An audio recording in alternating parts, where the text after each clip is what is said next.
नमस्कार दोस्तों, स्वागत है आप सब लोगों का आरपीएससी एग्जाम्स यूट्यूब चैनल पर। साथियों, विज्ञान का मॉडल पेपर 17वां अपना रहेगा ये, जिसमें 30 प्रश्न रहेंगे बिल्कुल परीक्षा पैटर्न के अनुसार और नवीन पाठ्यक्रम के अनुसार।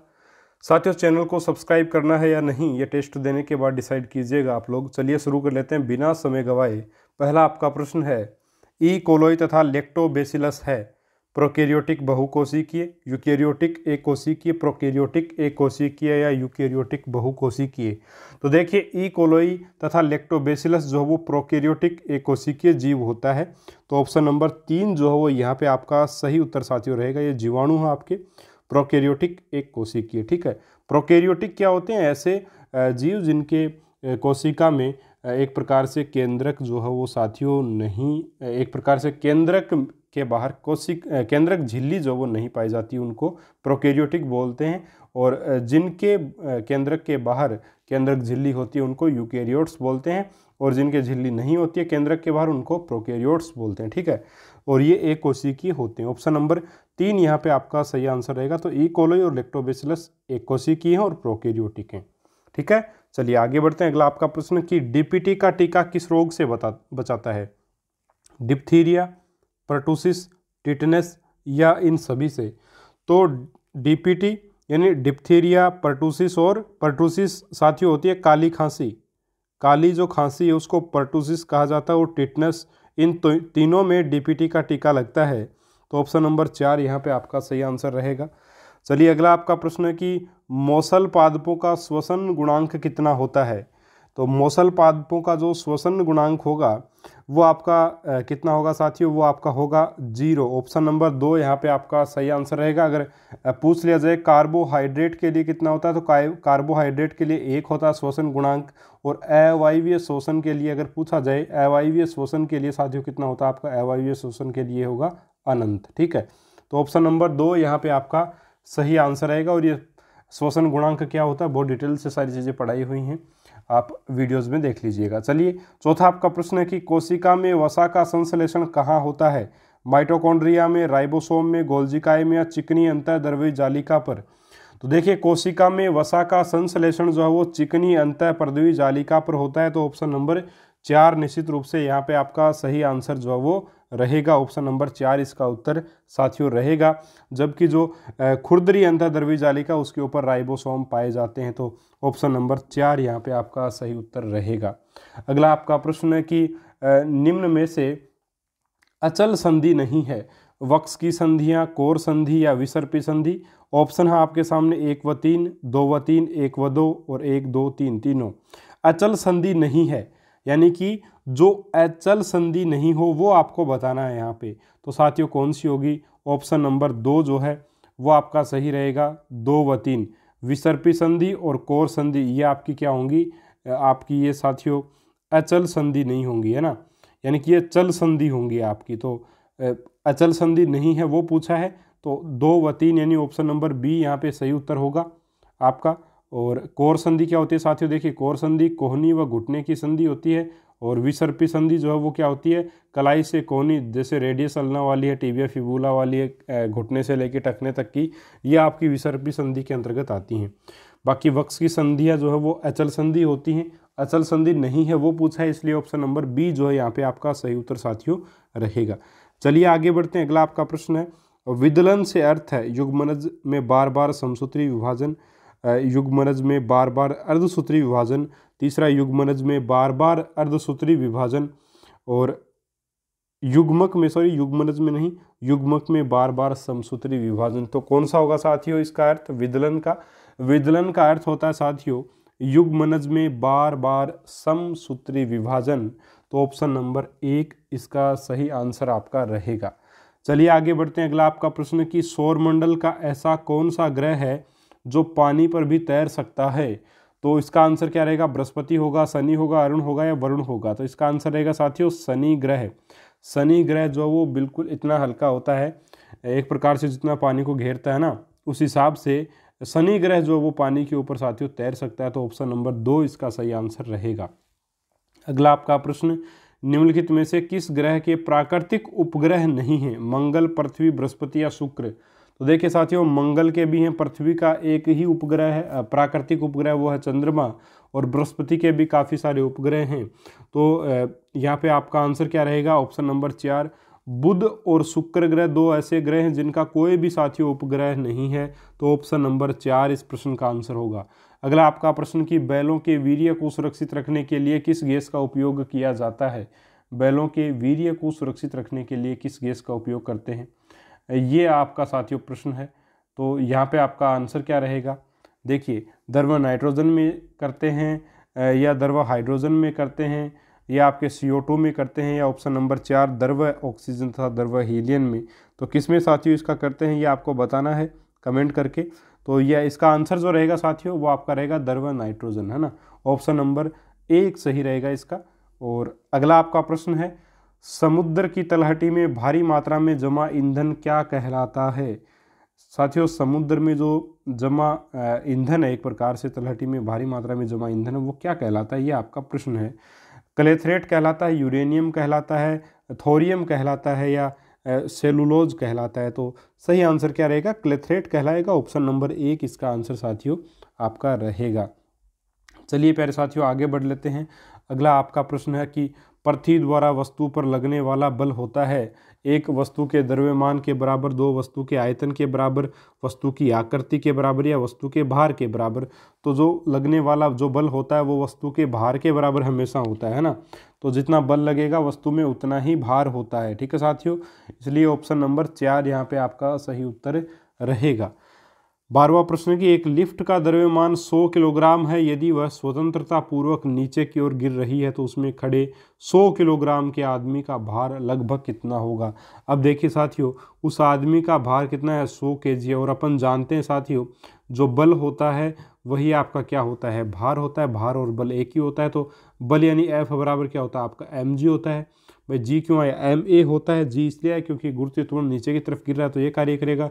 अब स्वतंत्रता पूर्वक गिर रहा है इसलिए जी का मान यहाँ कितना हो जाएगा, 0 हो जाएगा।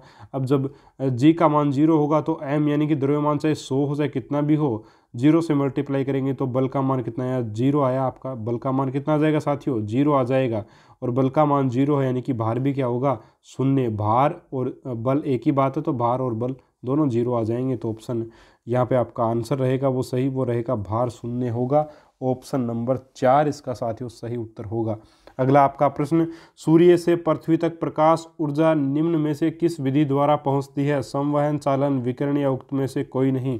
देखिए सूर्य से पृथ्वी तक, देखिए प्यारे साथियों ये मान लीजिए आपका सूर्य है, ठीक है।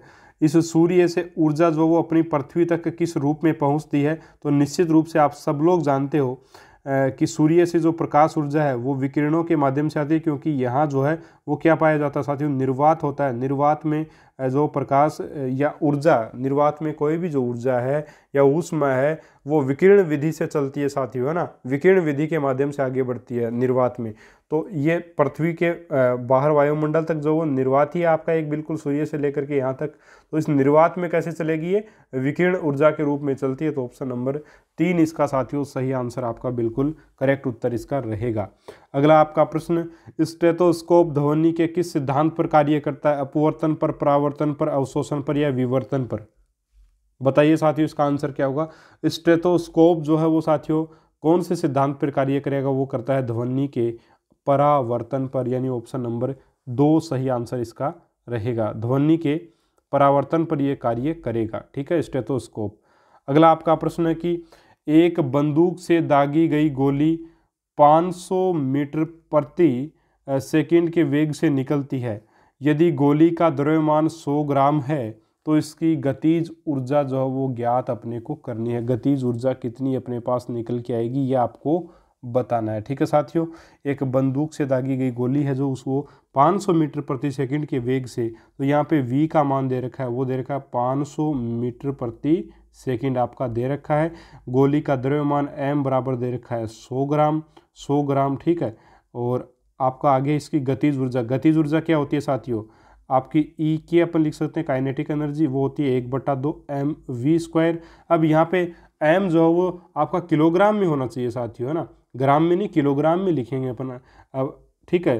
तो किलोग्राम में कितना आ जाएगा, 0.1 kg आ जाएगा। निश्चित रूप से 1000 का भाग लगाएंगे 100 में तो 0.1 kg आ गया।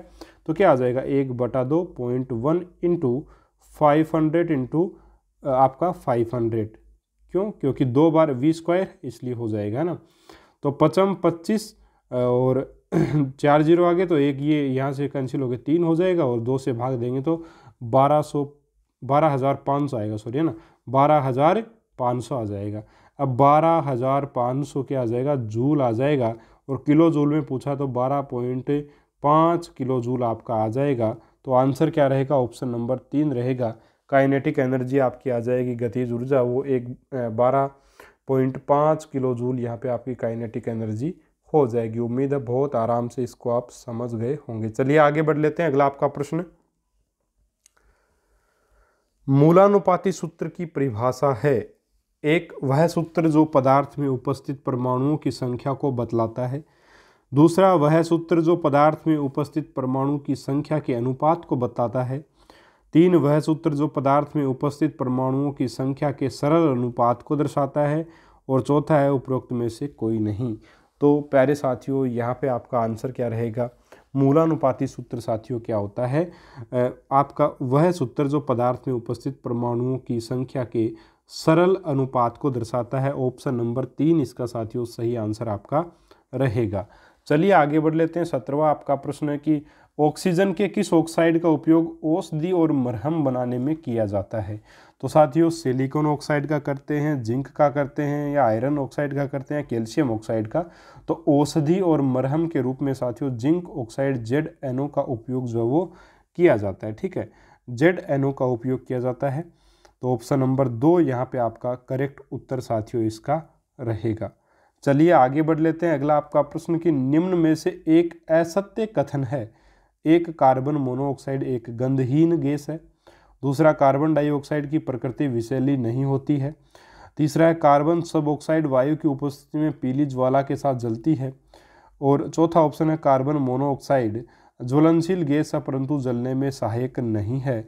तो प्यारे साथियों इस प्रश्न का आंसर क्या रहेगा, इस प्रश्न में असत्य कथन आपको बताना, तो बाकी सारी बातें बिल्कुल ठीक है। ऑप्शन नंबर 3 सही नहीं है। देखिए कार्बन सब ऑक्साइड जो है वो आपका साथियों किसके साथ जलेगी, पीली ज्वाला के साथ न जल करके नीली ज्वाला के साथ जलता है। तो ये थोड़ा सा माइनर प्रश्न बना दिया गया है। ऑप्शन नंबर 3 यहाँ पे आपका सही उत्तर साथियों रहेगा। ध्यान रखिएगा, कार्बन सब ऑक्साइड नीली ज्वाला के साथ जलती है। ठीक है साथियों, चलिए आगे बढ़ लेते हैं। जब एक मोमबत्ती जलती है तो कौन सा परिवर्तन होता है, भौतिक परिवर्तन होता है, रासायनिक होता है, या उपयुक्त दोनों होते हैं, या उपयुक्त में से कोई नहीं होता। तो प्यारे साथियों जब भी एक मोमबत्ती को जलाया जाता है तो निश्चित ही उसमें से कौन सा आपका परिवर्तन होगा। देखिए मोमबत्ती को अपन जला रहे हैं तो निश्चित रूप से मोम जो पिघल करके नीचे भी गिरेगा और मोम जो कुछ मोम ख़त्म भी होगा और पिघल करके नीचे भी आएगा। तो ये मोम का जो पिघलना है ये तो भौतिक परिवर्तन के अंदर आ जाता है। ठीक है, भौतिक परिवर्तन हो जाता है। और जो जल रही है मोमबत्ती वो रासायनिक परिवर्तन में आता है। तो प्यारे साथियों दोनों ही यहाँ पे बिल्कुल सही होंगे। तो जब एक मोमबत्ती जलती है तो उसमें दोनों परिवर्तन होते हैं, भौतिक भी होता है और रासायनिक भी। तो निश्चित रूप से उत्तर बिल्कुल सही होगा, ऑप्शन नंबर 3 NCERT की किताब में दिया गया है, कक्षा 7 की किताब में। चलिए आगे बढ़ते हैं। अगला आपका प्रश्न कि जेट वायुयानों में पेट्रोलियम संघटक के रूप में उपयोग किया जाता है। डीजल को, केरोसिन को, पेट्रोल को या बायोडीजल को। तो साथियों केरोसिन का इसमें उपयोग किया जाता है। ऑप्शन नंबर 2 इसका सही आंसर रहेगा।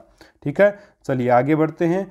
नभचर जंतुओं के लिए असत्य कथन क्या है। एक, इन जंतुओं की अस्थियां खोखली व हल्की होती है। तो ये तो बिल्कुल ठीक है। अगला है आपका, इनका शरीर परों से ढका रहता है जो शरीर का ताप नियत बनाए रखते हैं। ये भी ठीक है। तीसरा, इसमें अग्रपाद पंखों में रूपांतरित होते हैं। ये भी सही है। तो ऑप्शन नंबर 4 असत्य। देखिए इनकी दृष्टि स्थलीय जंतुओं की तुलना में कम होती है। देखिए जो नभचर जंतु जो पक्षी हैं उनकी जो दृष्टि है वो साथियों हमेशा अधिक होगी अपने स्थलीय जंतुओं की अपेक्षा। तो निश्चित रूप से इसका आंसर क्या रहेगा, ऑप्शन नंबर 4 जो कि एक असत्य कथन है। ठीक है, चलिए आगे बढ़ते हैं। 22वां प्रश्न कि सूर्य से पृथ्वी तक पहुंचने वाली विकिरणों की तरंगदैर्घ्य होती है, कितनी होती है, 300 नैनोमीटर से 760 नैनोमीटर। दूसरा 390 नैनोमीटर से 760 नैनोमीटर, और तीसरा 650 नैनोमीटर से 760 नैनोमीटर, और चौथा ऑप्शन है 300 नैनोमीटर से 1000 नैनोमीटर। तो इसका आंसर रहेगा 300 नैनोमीटर से 1000 नैनोमीटर तक के विकिरण जो है वो विकिरणों की एक प्रकार से इतनी तरंगदैर्ध्य की विकिरणें जो वो पृथ्वी तक पहुंचती हैं सूर्य से। अब साथियों मैं अगर आपको बताना चाहूँ कि 390 से लेकर के 430 नैनोमीटर की जो प्रकाश का रंग होता है वो बैंगनी रंग होता है। कौन सा होता है साथियों? बैंगनी रंग होता है। इसके बाद में अगर अपन देखें 430 से लेकर के 470 तक कौन सा रंग होता है साथियों? नीला रंग का प्रकाश होता है। इसके बाद अगर अपन बात करें 470 से लेकर के 500 तक, तो साथियों आपका रंग जो वो कैसा होगा? नीला और हरा दोनों मिक्स होगा, नीला और हरा। इसके बाद साथियों आपका 500 से लेकर के 580 तक जो है, 500 से लेके 580 तक रंग होगा वो हरा होगा बिल्कुल, और 580 से लेकर के 600 तक, 580 से 600 तक आपका रंग होगा पीला, और 600 से लेकर के आपका 650 तक रंग होगा नारंगी, और प्यारे साथियों 650 से लेकर के 760 तक रंग होगा लाल आपका। और इसके बाद में साथियों इससे अधिक जो 760 से ज़्यादा की जो किरणें हैं, ठीक है, जो किरणें नैनोमीटर से ज़्यादा की जो किरणें 760 नैनोमीटर से ज़्यादा की किरणें वो अवरक्त किरणें कहलाती, अवरक्त विकिरणें या तरंगें कहलाती, विकिरणें, ठीक है, विकिरणें, अवरक्त विकिरणें या किरण कहलाती हैं, ठीक है, इंफ्रारेड जिनको अपन बोलते हैं। ठीक है साथियों, उम्मीद है बात समझे होंगे। ऑप्शन नंबर 4 इसका आंसर रहेगा। चलिए आगे बढ़ लेते हैं। निम्न में से भिन्न है गेहूं, सरसों, बाजरा और ज्वार। तो प्यारे साथियों यहाँ पे आप देखिएगा कि अगर बात करें अपन गेहूं की और सरसों की, तो ये दोनों कब बोई जाती हैं आपकी? ये दोनों बोई जाती हैं आपकी एक प्रकार से कौन सी फसलें हैं आपकी? ये आपकी रबी की फसलें हैं, रबी की फसलें साथियों ये। इसके अलावा बात की जाए बाजरे और ज्वार की, तो एक खरीफ की फसल है। तो ये दोनों तो ऑप्शन रबी और खरीफ के आधार पे तो अपन भिन्न नहीं बता सकते, क्योंकि दोनों के दो हैं, ये तो नहीं होगा। तो फिर क्या हो सकता है? देखिए गेहूं को अपन खाते हैं, बाजरे को और ज्वार को भी खाने के रूप में प्रयुक्त किया जाता है, लेकिन सरसों का जो है वो एक प्रकार से ये अनाज के अंतर्गत आते हैं, और सरसों जो है वो तिलहन के अंतर्गत, तेल वाली फसलों के अंतर्गत आते हैं। तो ऑप्शन नंबर 2 यहाँ पे आपका सही आंसर रहेगा। ठीक है, चलिए आगे बढ़ लेते हैं। विज्ञान के मूल्यांकन में सतत एवं समग्र मूल्यांकन का अर्थ क्या है? बड़ा सीधा सा प्रश्न है, ऑप्शन भी देखने की ज़्यादा आवश्यकता नहीं है। ऑप्शन नंबर कौन सा सही है? अधिगम के आकलन हेतु सामान्य गतिविधियों और अभ्यास जो है वो विज्ञान के मूल्यांकन में सतत एवं समग्र मूल्यांकन कहलाता है। ऑप्शन नंबर 2 जो है वो इसका आंसर होगा। अगला आपका प्रश्न कि निम्नलिखित में से कौन सा विज्ञान में अनुरूपता विधि का एक चरण है? अमूर्तता का प्रस्तुतिकरण, अवधारणाओं को एक दूसरे से जोड़ना, तीसरा उपयोग, और चौथा समानताओं का चित्रण। तो यहाँ पे आपका आंसर रहेगा समानताओं का चित्रण। ऑप्शन नंबर 4 इसका आंसर साथियों रहेगा।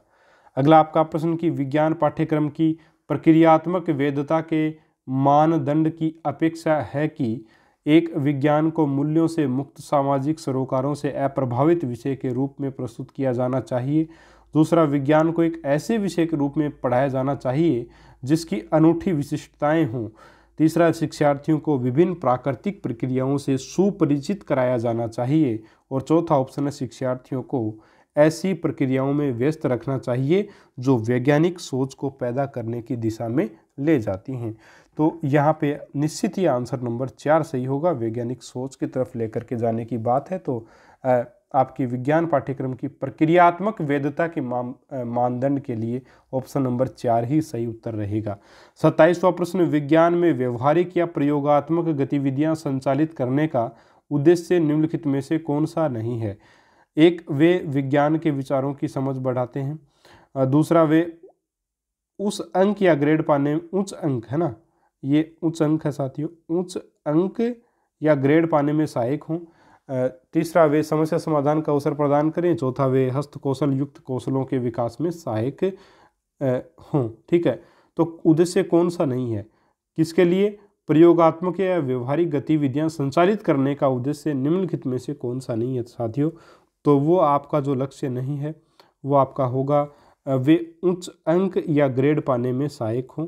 तो ये जो वो व्यवहारिक या प्रयोगात्मक गतिविधि का लक्ष्य नहीं है साथियों, सिखाना लक्ष्य है करके सीखने के आधार पर, लेकिन उच्च अंक या ग्रेड पाने में सहायक हो ये व्यवहारिक और प्रयोगात्मक गतिविधियां, ऐसा लक्ष्य इनका नहीं होता। तो ऑप्शन 2 इसका आंसर रहेगा।